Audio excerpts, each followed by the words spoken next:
Assalamualaikum warahmatullahi wabarakatuh. Halo, kami dari kelompok 5 yang beranggotakan Alifah Nurul Fadilah, Ulfa Aulia, Cindy Yunita Alfiani, dan Dewi Saton.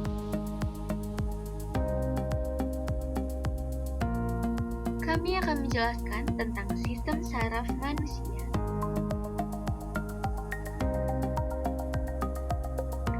Sel saraf atau neuron adalah unit fungsional terkecil dari sistem saraf yang menyusun jaringan saraf. Sel saraf yang berkelompok selain di sistem saraf pusat disebut ganglion, dan yang berkelompok di sistem saraf pusat disebut nukleus.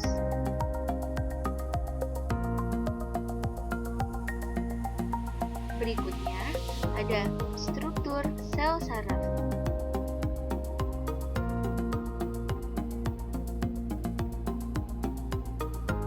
Ini adalah gambar dari struktur sel saraf atau neuron.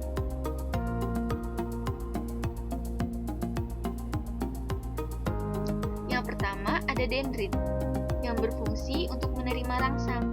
Kedua ada badan sel, fungsinya untuk memproses rangsang. Badan sel ini mengandung badan sel sebagai alat sintesis protein. Yang ketiga ada akson, berfungsi untuk menghantarkan rangsang menuju sinapsis dan diselubungi mielin. Yang keempat ada sel Schwann, yang merupakan sel glia atau penunjang sel saraf berupa lemak yang berfungsi untuk menghasilkan selubung mielin.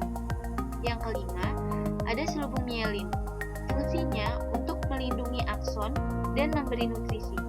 Keenam ada nodus Ranevert, fungsinya untuk mempercepat hantaran rangsangan. Dan yang keenam ada sinapsis, fungsinya untuk meneruskan rangsang ke sel saraf selanjutnya.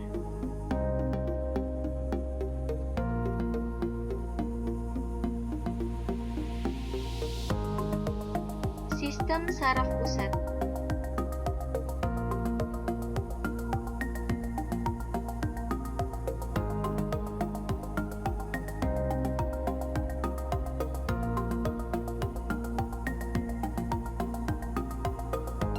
Sistem saraf pusat ini yang pertama terdiri atas otak dan sumsum tulang belakang.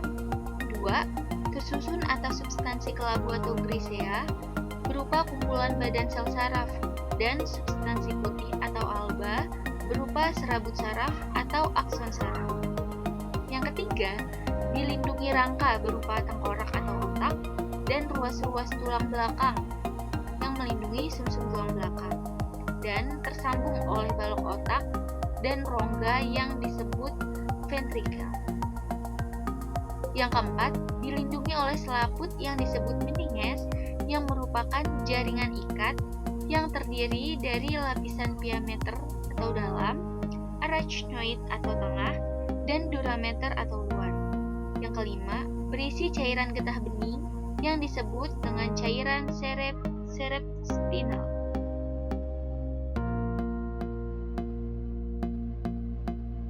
Otak.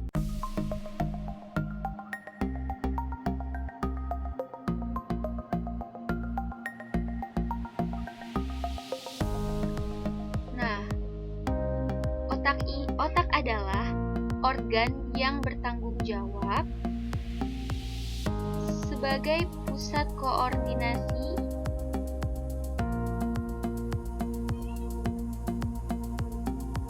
Otak terbagi menjadi dua.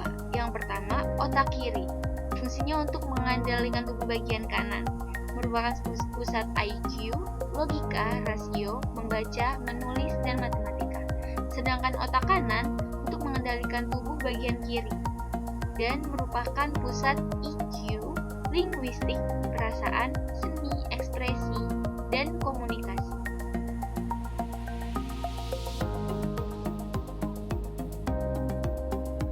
Selanjutnya ada bagian-bagian otak secara umum.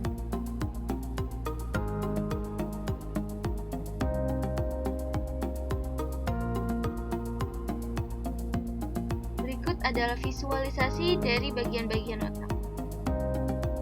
Yang pertama, ada cerebrum atau otak besar, yaitu bagian terbesar otak sebagai pusat pengaturan aktivitas tubuh. Yang kedua, kedua ada talamus, substansi kelabu yang menerima impuls dari saraf sensorik jual penciuman ke korteks otak. Ketiga ada hipotalamus yang merupakan pusat pengaturan saraf otonom seperti emosi, tingkah laku, suhu tubuh, lapar, haus, tidur, keseimbangan metabolisme tubuh, dan tekanan darah. Yang keempat ada mesencephalon atau otak tengah. Ukurannya kecil dan terdapat bagian yang mengendalikan penglihatan dan pendengaran. Yang kelima ada jembatan Farol, merupakan jembatan penghubung bagian-bagian dari otak. 6 ada medulla oblongata atau sumsum lanjutan, yaitu penghubung otak ke sumsum tulang belakang. Yang ketujuh ada cerebellum atau otak kecil. Ini adalah bagian terbesar kedua otak sebagai pusat keseimbangan koordinasi gerak. Berikutnya ada sumsum tulang belakang.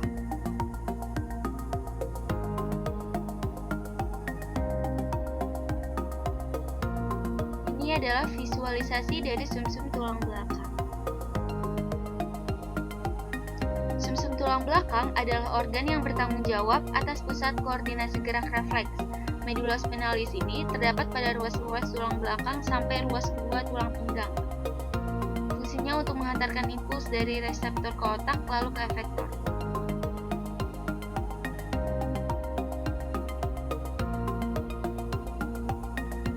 Sistem saraf tepi.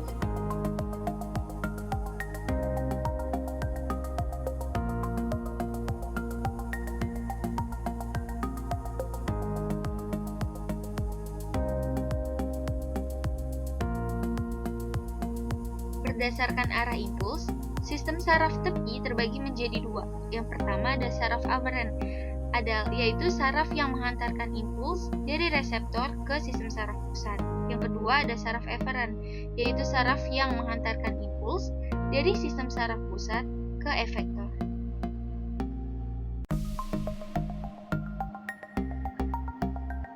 Sedangkan berdasarkan asalnya, sistem saraf tepi terdiri dari yang pertama, saraf kranial berjumlah 12 pasang dan merupakan percabangan dari otak. Yang kedua adalah saraf spinal berjumlah 31 pasang dan merupakan percabangan dari sumsum tulang belakang dan campuran saraf sensorik dan motorik. Sedangkan berdasarkan fungsinya, sistem saraf tepi terdiri dari yang pertama, saraf somatik atau sadar, yaitu saraf yang mengantarkan impuls sampai ke efektor berupa otot rangka.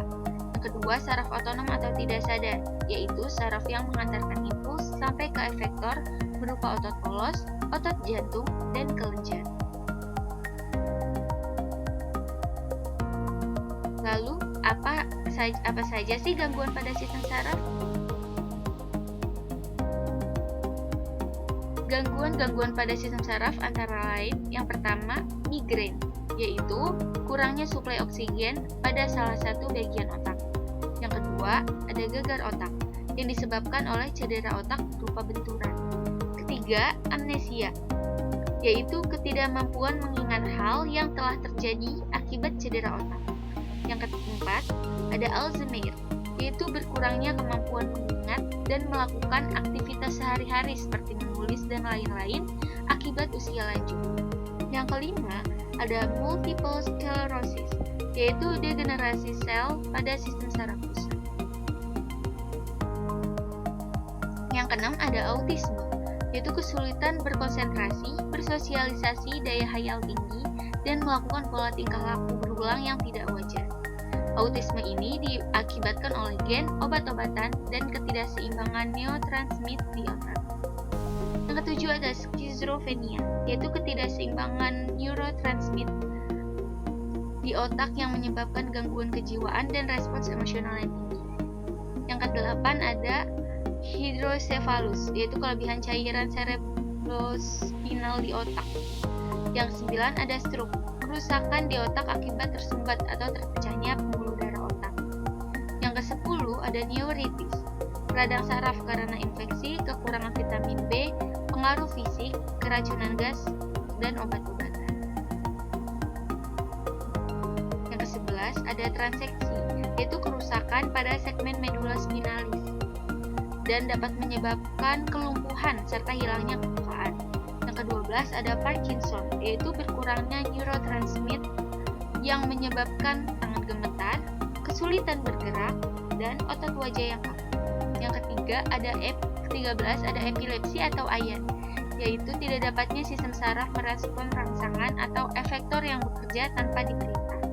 Yang ke-14 ada poliomyelitis, yaitu infeksi poliovirus pada saraf motorik di otak. Ke-15 ada lemah saraf yang diakibatkan oleh gen atau keracunan. Terakhir ada meningitis, yaitu radang selaput otak. Kurang lebihnya mohon maaf. Terima kasih. Wassalamualaikum warahmatullahi wabarakatuh.